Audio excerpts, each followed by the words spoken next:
देश सेवा के 23 साल अनवरत, अथक, अकल्पनीय। सत्ता के शीर्ष पर प्रधानमंत्री नरेंद्र मोदी के 23 साल पूरे हो गए हैं। 23 साल। 7 अक्टूबर 2001 ही वो दिन था जब नरेंद्र मोदी ने पहली बार गुजरात के मुख्यमंत्री के तौर पर शपथ ली थी। नरेंद्र मोदी ने सरकार के मुखिया के तौर पर 23 साल पूरे कर लिए हैं। इन 23 वर्षों में प्रधानमंत्री नरेंद्र मोदी के नेतृत्व ने पहले गुजरात को वाइब्रेंट किया, वाइब्रेंट गुजरात। सीएम पद से प्रधान सेवक के रूप में पीएम मोदी भारत के विकास के सारथी बने और उन्होंने ग्लोबल स्तर पर भारत को दुनिया में सबसे तेजी से विकसित होने वाले राष्ट्र की श्रेणी में लाकर आज खड़ा कर दिया। यह कहानी है भारत के सपनों को साकार करने की। यह कहानी है भारत के विकास पथ के उन अनवरत प्रयासों की जिसकी नींव आज से 23 साल पहले 7 अक्टूबर 2001 को नरेंद्र मोदी ने रखी थी। विकास को जन आंदोलन में बदलकर प्रधानमंत्री नरेंद्र मोदी ने जमीनी स्तर पर काम किया, लोगों की भागीदारी से इसे सफल कर दिखाया।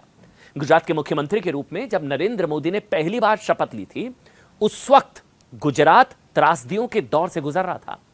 1985 से 87 तक गुजरात में भयानक सूखे की मार पड़ी थी। बताया जाता है उस वक्त 18,000 गांव में से 11,000 गांव ऐसे थे जहां पीने का पानी तक नहीं था, जिसका नतीजा यह हुआ था कि लोग गुजरात से पलायन करने लगे थे। गुजरात की ध्वस्त हो चुकी अर्थव्यवस्था को उस वक्त पंख लगे जब नरेंद्र मोदी ने राज्य की कमान संभाली। नरेंद्र मोदी ने सबसे पहले सुजलाम सुफलाम योजना की आधार रखी। इस योजना के जरिए जल संरक्षण से जुड़ा नेटवर्क गुजरात में तैयार किया गया, जिसने गुजरात में न सिर्फ पीने के पानी की समस्या को दूर किया, बल्कि सिंचाई के लिए भी यह योजना वरदान साबित हुई। इसके बाद गुजरात की नई तस्वीर का खाका खींचा गया। मुख्यमंत्री घर योजना से जरूरतमंदों के सिर पर छत का संकल्प पूरा हुआ। तो वाइब्रेंट गुजरात समिट की शुरुआत कर उन्होंने गुजरात को पूरी दुनिया के इन्वेस्टर्स का फेवरेट डेस्टिनेशन बना दिया। वाइब्रेंट गुजरात। गुजरात के पोर्ट्स का विकास कर, रोड नेटवर्क से पूरे राज्य को जोड़कर उन्होंने गुजरात की तस्वीर और तकदीर बदल दी। जब साल 2014 में नरेंद्र मोदी प्रधानमंत्री बने तो यकीन मानिए किसी ने सोचा भी नहीं था कि आने वाले साल में भारत फ्रेजाइल 5 से दुनिया की 5वीं सबसे मजबूत अर्थव्यवस्था बन जाएगा और हम तीसरी बड़ी अर्थव्यवस्था के सपने कम से कम देख पाएंगे, जो शायद जल्दी पूरी भी हो जाएगी। यह यात्रा यकीन मानिए बहुत मुश्किल भरी थी।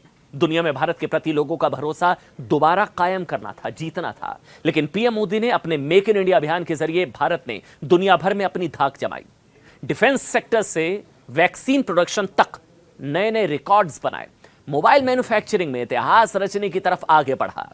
जब नरेंद्र मोदी 2014 में प्रधानमंत्री बने तो उन्होंने सबसे पहले डिजिटल भारत का ब्लूप्रिंट तैयार किया। इसके बाद इंटरनेट एक्सेस, डिजिटल साक्षरता, ऑनलाइन सरकारी सेवाओं के विस्तार से पीएम मोदी ने करोड़ों नागरिकों को डिजिटल दुनिया से जोड़ा। शुरुआत में इसका मजाक उड़ाया जाता था। स्वच्छ भारत अभियान ने देश भर में सार्वजनिक स्वास्थ्य और स्वच्छता में क्रांति ला दी।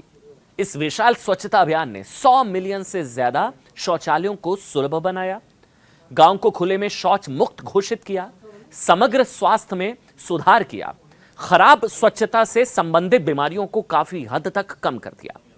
और पीएम किसान निधि को कोई कैसे भूल सकता है।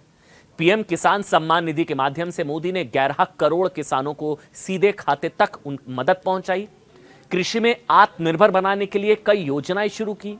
पीएम आवास योजना के तहत 4 करोड़ से ज्यादा घर बनाए गए, जिससे लाखों भारतीयों को सुरक्षित और किफायती घर मिले। इस पहल के तहत आवास अब भारत के गरीबों के लिए दूर का सपना नहीं रहा।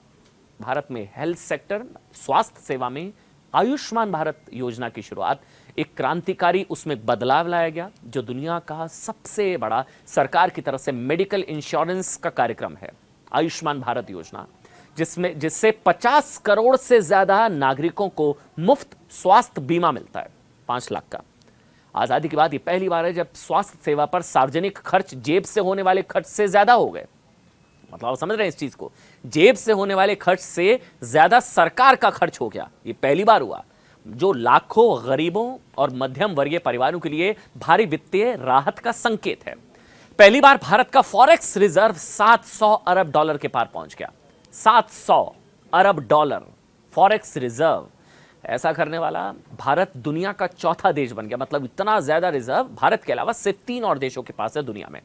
फॉरेक्स रिजर्व के साथ ही देश का सोने का भंडार भी $129 मिलियन बढ़ा।